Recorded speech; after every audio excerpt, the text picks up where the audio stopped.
Halo, assalamualaikum warahmatullahi wabarakatuh. Saya Zara. Hari ini kita tidak akan membahas tentang urban legend, melainkan kita akan membahas kasus kriminal yang ada di kota Jambi, di mana kasus ini masih hangat-hangatnya dibahas oleh orang Jambi. Kasus ini terjadi pada tanggal 1 bulan 5 2025, di mana pelakunya ini merupakan seorang pedagang pempek yang sering berjualan ataupun berdagang di Pasar Angso 2 Kota Jambi. Dan si korban ini merupakan pengunjung dari Pasar Angso 2 Kota Jambi.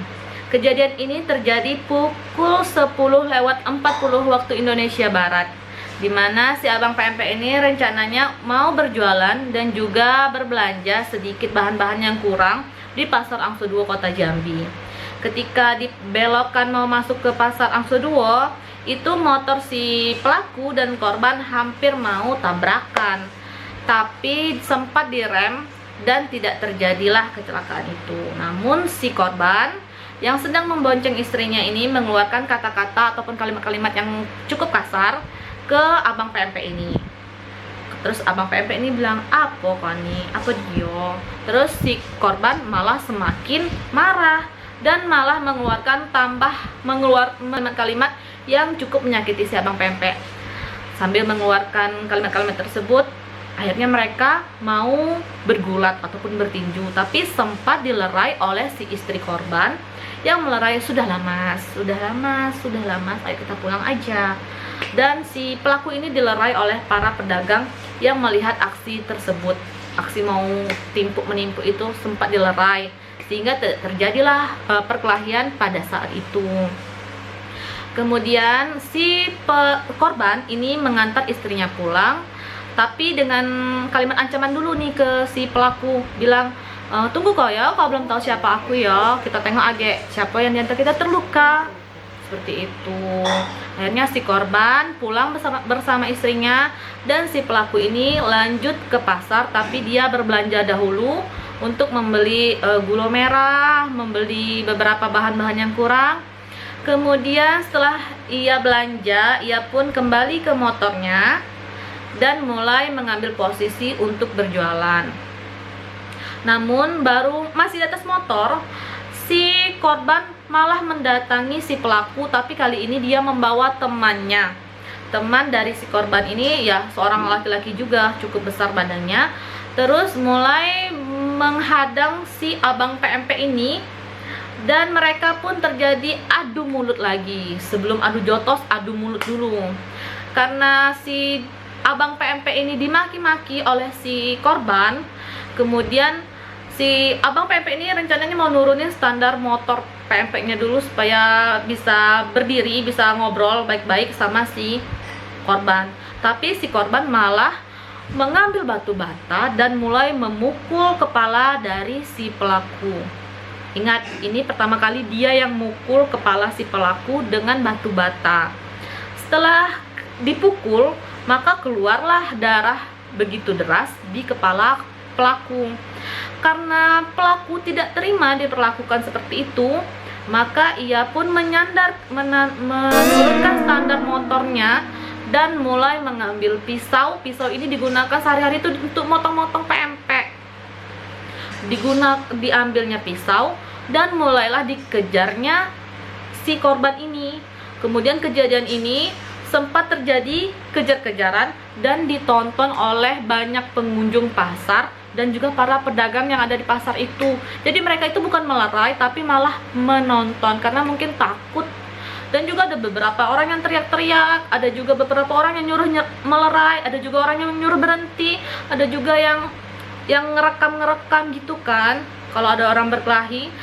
Terus si pelaku menghujani tubuh korban ini dengan beberapa tusukan menggunakan pisau PMP-nya, karena sudah dikuasai oleh amarah dan juga mungkin hilaf emosi sampai tidak tahu lagi apa yang dilakukannya. Kemudian si korban yang sudah ditujah berapa kali pun akhirnya terbaring lemas di tanah. Dan si teman korban ini berusaha untuk meleraikan perkelahian itu antara si pelaku dan korban, tapi malah terkena dari pisau si pelaku. Akhirnya setelah menghujani si korban dengan beberapa tusukan, si pelaku ini kembali ke motornya dan berusaha untuk mengengkol motornya lagi atau menstarter motornya lagi untuk pergi. Tapi tidak ada satu orang pun yang menahan si pelaku ataupun biar si pelaku ini nggak lari, tidak ada. Karena orang-orang di sana mengenal si pelaku ini adalah orang yang cukup baik, ramah, dan sering sekali berinteraksi dengan orang. Tapi entah kenapa pada hari itu, mungkin hari kurang baiknya lah ya, terjadi hal tersebut. Kemudian si korban yang sudah terbaring di tanah dan si pelaku pun langsung kabur meninggalkan lokasi. Setelah korban terbaring, adalah pengunjung yang menghampiri korban dan berusaha untuk menyelamati si korban dengan cara menaikkan korban ke motor belakang dan membawa ke rumah sakit terdekat. Tapi karena sudah dihujani oleh beberapa tusukan di perut dan di daerah dada, itu pasti banyak darahnya. Darah yang keluar pasti mencocor tuh, ya ampun. Akhirnya korban pun dibawa ke rumah sakit, tapi si korban tidak tertolong dan kehilangan nyawanya. Teman korban yang dibawa korban ke pasar untuk menemui si pelaku pun juga mengalami luka-luka. Di hari itu, si pelaku setelah menghujani si korban, ia pulang ke rumahnya, tepatnya di daerah Mayang, dan mulai membersihkan tubuhnya dari darah kepala, darah yang ada di tangan. Dan juga pelaku pun menceritakan kejadian itu kepada keluarganya. Setelah diceritakan titik duduknya, si keluarga pun menyarankan untuk si pelaku ini menyerahkan diri.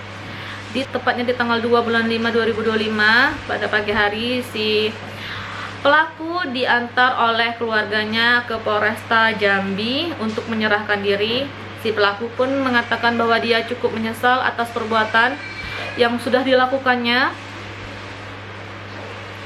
dan si pelaku pun akhirnya ditangkap dan ditahan di kantor polisi.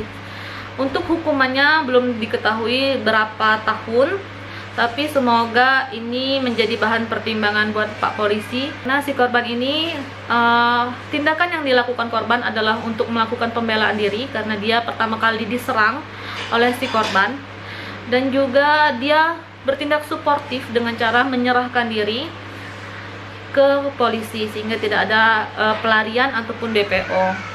Semoga kasus ini cepat ditangani dan diberikan hukuman yang seadil-adilnya.